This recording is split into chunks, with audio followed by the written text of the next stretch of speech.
Good morning all of you. आज हम हिंदी व्याकरण में पार्ट 2 वर्ण विन्यास के बारे में पढ़ेंगे। बच्चों, इसके पहले आपने पढ़ा कि भाषा क्या है। पहला चैप्टर आपका भाषा था, जिसमें मौखिक और लिखित भाषा के बारे में पढ़ाया गया। आज हम पढ़ते हैं वर्ण यानी कि अक्षर क्या है। तो सबसे पहले आप ये जान लीजिए कि वर्ण की रचना किसने की थी। तो व्याकरण में वर्णों की रचना महर्षि पाणिनि ने की थी। उन्होंने ही क्रम से सारे वर्णों को लिखा था, जिन्हें आज हम पढ़ रहे हैं। वर्ण क्या है? भाषा की सबसे छोटी इकाई वर्ण है। चित्रों को आप देखिए और बोलते समय जब हम बोलते हैं तो ध्वनियाँ निकलती हैं, जैसे घोड़ा। तो ये जो ध्वनियाँ निकलती हैं, ये ध्वनियाँ ही हिंदी भाषा में वर्ण या अक्षर कहलाती हैं।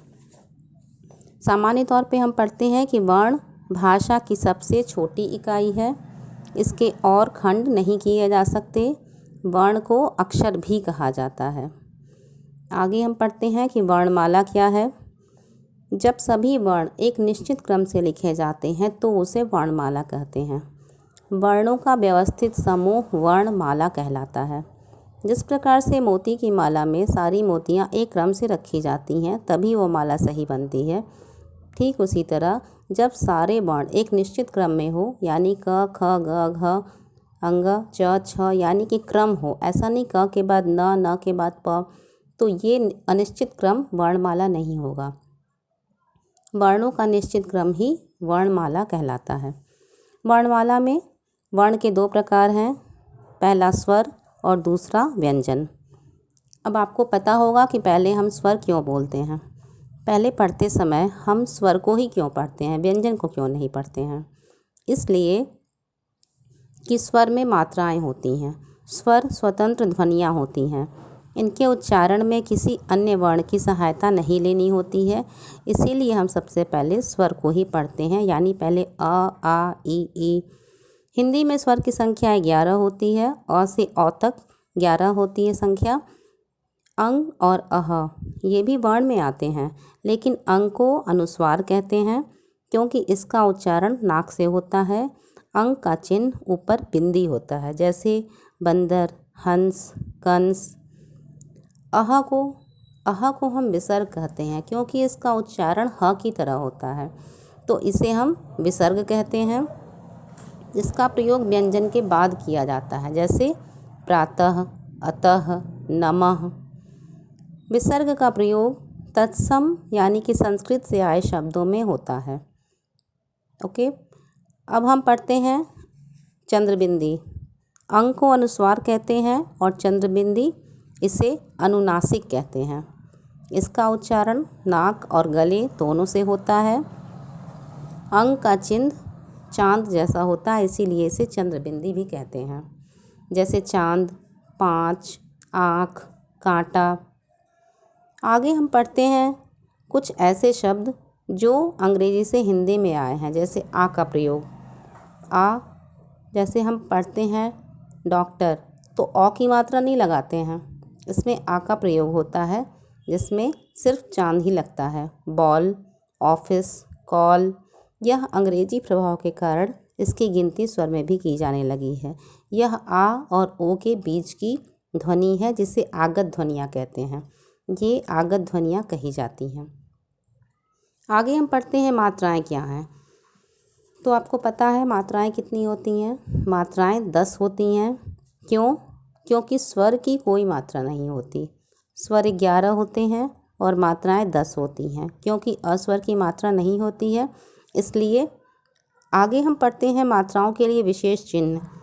किस स्वर में कौन सी मात्रा लगती है और उससे शब्द क्या बनते हैं, ये आपकी पुस्तक में क्रम से दिया गया है। चलिए इसे पढ़ते हैं। सबसे पहले अ की मात्रा नहीं होती है, तो हम बस अक्षर वाले शब्द पढ़ेंगे। कल, कमल। अब इसके आगे आ की मात्रा, क में आ की मात्रा जोड़िए, कान, काम। छोटी ई की मात्रा बाईं तरफ से लगती है, यानी लेफ्ट हैंड से लगती है छोटी ई। और छोटी ई की मात्रा बोलते समय शब्द पे जोर नहीं देते हैं, जैसे दिन, गिन। तो ये छोटी ई की मात्रा का प्रयोग होता है। छोटी ई की मात्रा व्यंजन के पहले लगती है। आगे पढ़ते हैं बड़ी ई की मात्रा। बड़ी ई की मात्रा दाईं तरफ से लगती है, यानी राइट हैंड से लगती है। इसको बोलते समय शब्दों पर जोर देते हैं, जैसे दीन, कीमत। आगे पढ़ते हैं ऊ की मात्रा, छोटा ऊ। छोटा ऊ की मात्रा बोलते समय शब्द पे जोर नहीं देते हैं, जैसे कुल, पुल, यानी कि छोटा ऊ की मात्रा। आगे दिया गया है बड़ा ऊ की मात्रा, कूल, फूल, धूल। जब हम शब्द का उच्चारण करते हैं तो उस उच्चारण से ये समझ में आ जाता है कि इसमें कौन सी मात्रा लगी है। इसीलिए हिंदी में सही उच्चारण करना, यानी हिंदी को सही उच्चारण के साथ पढ़ना बहुत ज़रूरी है। सही उच्चारण से आपको मात्रा लगाने में कोई दिक्कत नहीं होगी। जैसे अगर आप दिन बोलेंगे तो द पर छोटी ई की मात्रा। दिन का मतलब होता है दिन, सोमवार, मंगलवार, ये दिन। और अगर आप बोलेंगे दीन तो बड़ी ई की मात्रा। तो दीन का मतलब अलग हो गया, दिन का मतलब हो गया गरीब। आगे हम पढ़ते हैं री की मात्रा। री की मात्रा व्यंजन के नीचे लगती है, आपको पता ही है। नृप, कृपा, मृग। आगे ए की मात्रा। ए की मात्रा क पर ए की मात्रा हम जोड़ेंगे तो केला, सेब। ए की मात्रा यानी ऊपर दो मात्राएं लगती हैं, कैसा, पैसा। ओ की मात्रा कोयल, मोर। इसमें ओ की मात्रा लगी है। लास्ट में दिया है औ की मात्रा, कौन, औरत। ये औ की मात्रा है। स्वरों का प्रयोग मूल रूप में भी किया जाता है, जैसे अ से अचल, अ से अमरूद, और मात्रा लगा करके भी इसका प्रयोग होता है। आगे हम पढ़ते हैं व्यंजन क्या है। अभी आपने पढ़ा स्वर क्या है, तो आपको पता है स्वर स्वतंत्र होते हैं। स्वर को बोलने में किसी वर्ण की सहायता नहीं लेनी होती है, और हिंदी में 11 स्वर होते हैं। आगे हम पढ़ते हैं व्यंजन क्या है। व्यंजन स्वतंत्र नहीं होते हैं। व्यंजन हमेशा स्वर की सहायता से ही बोले जाते हैं। इनके उच्चारण में स्वर लगे होते हैं। सभी व्यंजनों में अ स्वर मिला होता है। हिंदी में व्यंजन की संख्या 35 होती है। आगे ड, ढ, ये सब भी, इनकी गिनती भी व्यंजनों में होने लगी है, और इसीलिए इनकी संख्या 35 है। आगे हम पढ़ते हैं संयुक्त व्यंजन क्या है। संयुक्त व्यंजन 4 होते हैं। 2 व्यंजनों का मेल ही संयुक्त व्यंजन कहलाता है। संयुक्त नाम से ही है, संग मतलब कि 2 व्यंजनों का युक्त, मेल। ये 4 होते हैं। इनकी संख्या छ, त्र, ज्ञ और श्र। तो छ में 2 व्यंजन जुड़े हैं, क प्लस श, खटकोण वाला श। ये है क्षत्रिय, कक्षा, रक्षा। अब त्र, इसमें 2 व्यंजन जुड़े हैं, त, र।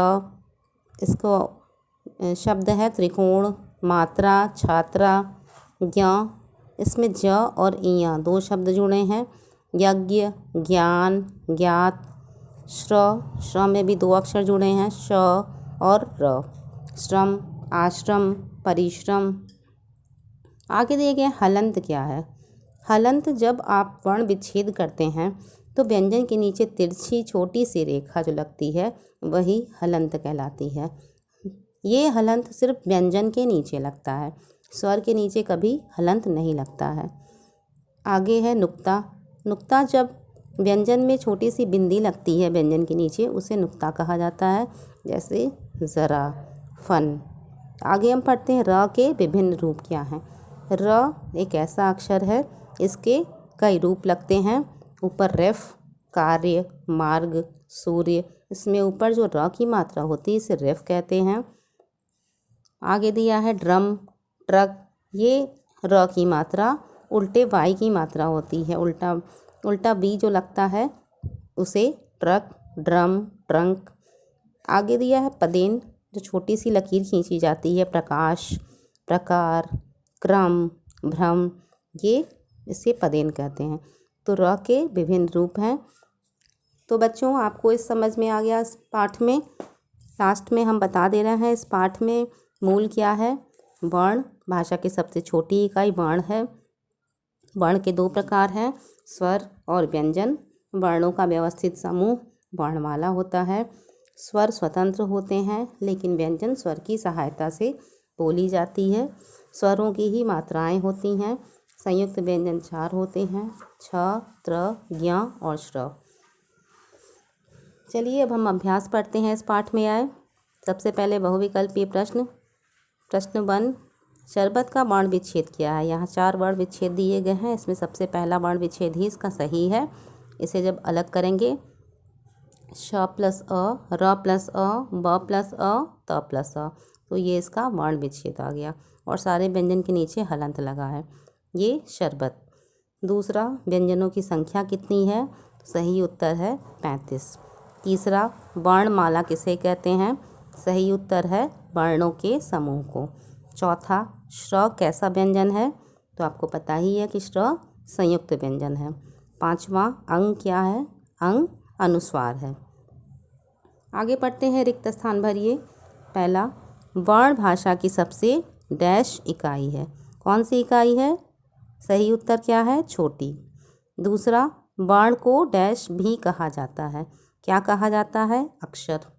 तीसरा, स्वर को डैश ध्वनियाँ कहते हैं। ये कौन सी ध्वनियाँ हैं, स्वतंत्र ध्वनियाँ। चौथा, अंग को डैश कहते हैं। क्या कहते हैं, अनुस्वार। आगे आइए, घ। निम्नलिखित वर्णों को मिलाकर शब्द बनाइए। यहाँ वर्ण विच्छेद दिए गए हैं, आपको मिला करके यहाँ पर शब्द बनाने हैं।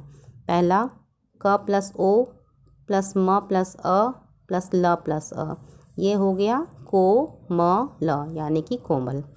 दूसरा दिया गया है सड़क और तीसरा है केला। आगे बढ़ते हैं, सही या गलत का चिन्ह लगाइए। पहला, हिंदी में 12 स्वर हैं। गलत, क्योंकि हिंदी में स्वर की संख्या 11 है। दूसरा, स्वर के उच्चारण में अन्य वर्ण की सहायता लेनी पड़ती है। गलत, स्वर के उच्चारण में किसी की सहायता नहीं लेनी होती है। तीसरा, वर्ण 2 प्रकार के होते हैं। सही। चौथा, विसर्ग का प्रयोग तत्सम शब्दों में होता है। सही। पांचवा, व्यंजन स्वतंत्र ध्वनियाँ होती हैं। गलत, क्योंकि व्यंजन स्वतंत्र ध्वनियाँ नहीं हैं। नीचे दिए गए चित्र, इनमें शब्दों में मात्रा लगाना है। ये आप चित्र देख करके मात्रा लगा लेंगे। चूहा, गुलाब, थाली, लालटेन, सूरज। सबसे अंत में चित्रों में र के सही रूप को लगाना है। चित्र दिया हुआ है और आपको सिर्फ लिखना है, मात्रा लगानी है र की। पहला ट्रक, दूसरा ड्रम, तीसरा सर्प, ऊपर रेफ और चौथा है वर्षा, ऊपर रेफ। तो बच्चों, इस पाठ को आप ध्यान से पढ़ेंगे। स्वर की सभी मात्राएं, उनसे 2-2 शब्द, 3-3 शब्द बनाएंगे। Thank you.